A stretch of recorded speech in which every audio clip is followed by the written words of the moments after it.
Let's cut to the chase. Honda flew us out here to this ridiculously nice hotel. I mean, they really want to wine and dine us. They want us to say nice things about the new Civic Type R. But here's the truth. I didn't come here to see if I would like the new Civic Type R. I was already biased long before we came here. This car rocks!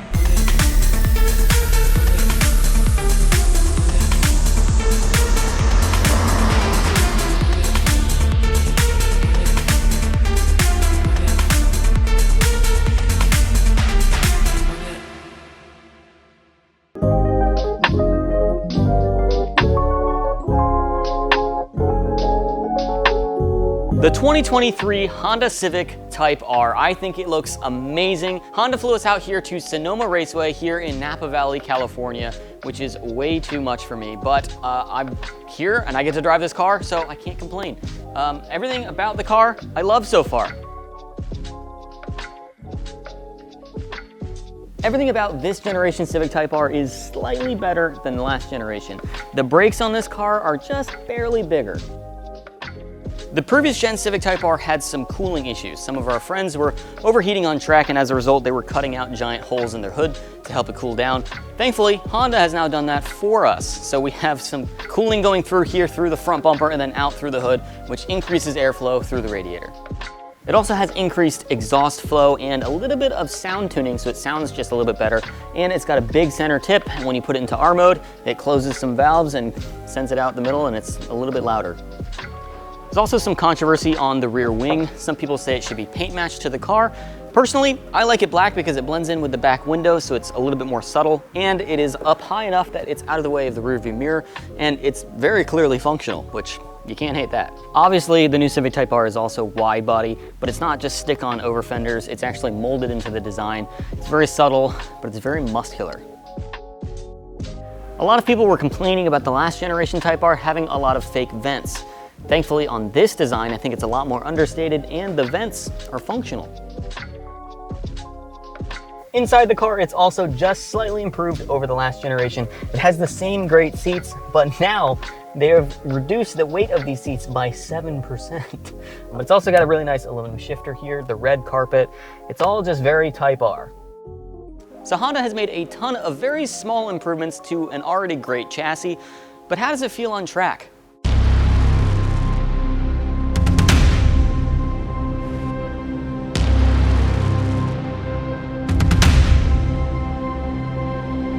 So this Civic has all those other improvements that I just mentioned, but it also has more power.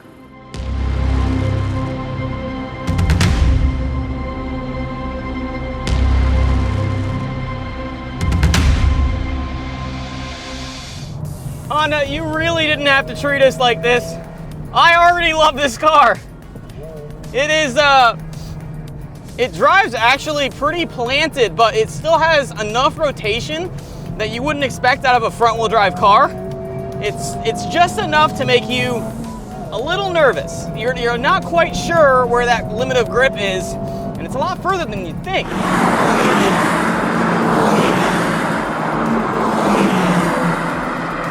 There's a little beep when you get near red line. It's really nice to see. They did actually engineer this car with the track in mind. You know, there's a lot of cars out there, Type R, Type S, or whatever, that sound like they're very sporty cars and they're meant to be driven on the track, and yet when you drive them on track, it's not so much. This car, however, this car is definitely meant for this. It's fantastic. Man, that power pulls you out of corners, honestly, really well. You're like, maybe in a corner that's like maybe not the right gear, but you just get on the gas and the turbo just pulls you through it. Absolutely great. Now, this isn't the first time I've driven a Civic on a racetrack. I've been racing my EK Civic in grid life for over 3 years now, and there's definitely a lot of similarities between both of these cars. The FL5 has the same spirit as the EK. Despite the extra weight on the car, it still feels nimble around the track. It's important to Honda to keep the driving spirit in the car, and I think they nailed it with the FL5. as much as they could while keeping to modern day safety regulations. The EK's suspension is much better.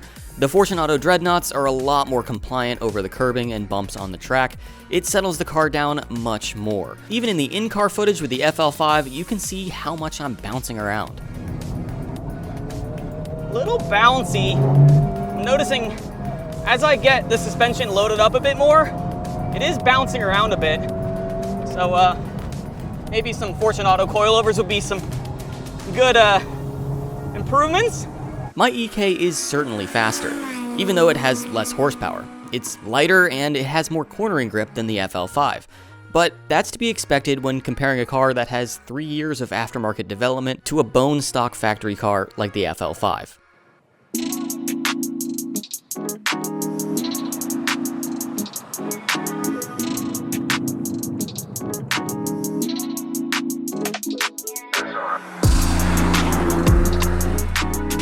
And the beauty is, this car can be driven on the street. There's a comfort mode, drive mode setting here that softens up the suspension, so going over these bumps, it's just super light, super easy. And it's so much fun just to carve up this mountain. It's so much fun just to drive on the street. You don't have to be going 10/10ths to still have fun in this car. It's just like Honda just knows their stuff. This is built on years and years of iterations.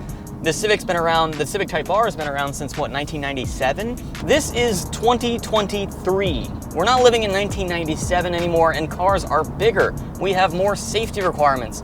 As a result, cars have to be a little heavier. But I think Honda did the best that they could do with making this car still feel like a good, pure driving car. I mean, if you think about it, most brand new sports cars that come out nowadays don't even have a manual. You know what I noticed? The wing, like from directly behind it, doesn't look as out of place. It blends in with the window. But as a side profile, you kind of get what people are saying. Yeah. Oh.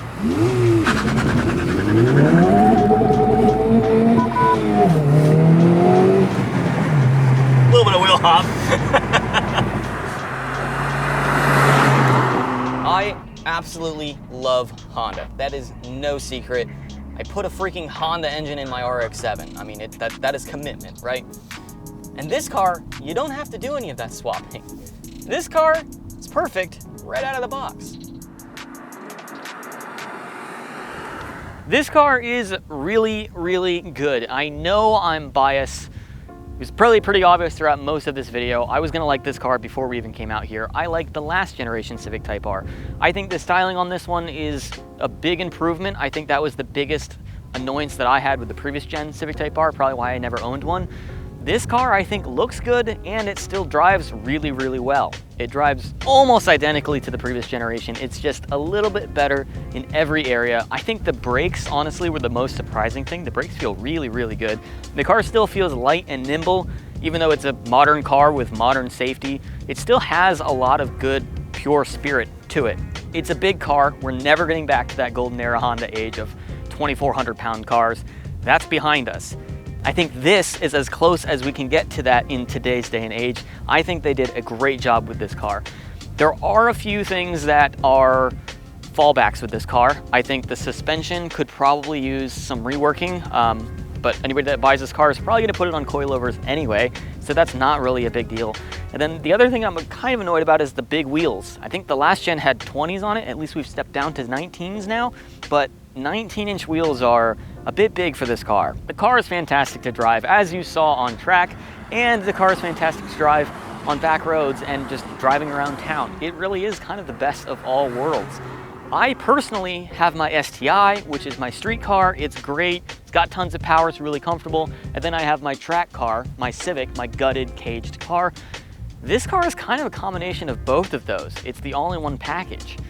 I don't know if it's better as a track car or if it's better as a street car, but it's definitely better at doing both things in one car.